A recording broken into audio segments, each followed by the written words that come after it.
அனைவருக்கும் வணக்கம். கோபுர தரிசனம் கோடி புண்ணியம் என்பார்கள். இந்த காணொலியில் நாம் பார்த்து கொண்டிருப்பது நாகப்பட்டினம் மாவட்டம் சீயாத்தமங்கையில் உள்ள உபய புஷ்ப விலோசினி சமேத பிரம்மபுரீஸ்வரர் ஆலயமாகும். திருஞான சம்பந்தரால் பாடல் பெற்ற தலம். திருநீலநக்க நாயனார் அவதரித்த தலம். தன் மனைவி சிவனின் மேலுள்ள சிலந்தியை வாயால் ஊதியதால் கோபமுற்று அங்கேயே விட்டு சென்றார்.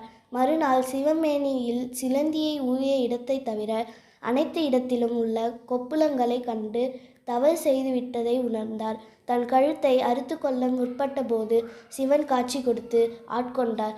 ஆவணி மூலம் சிறப்பு. கமெண்ட் பண்ணுங்க, ஷேர் பண்ணுங்க, லைக் பண்ணுங்க. நன்றி, வணக்கம். எங்கள் சேனலின் நோக்கமே கோவில்களில் உள்ள ராஜகோபுரத்தின் சிற்பங்களை முடிந்தவரை மிக அருகில் காணச் செய்வதுதான்.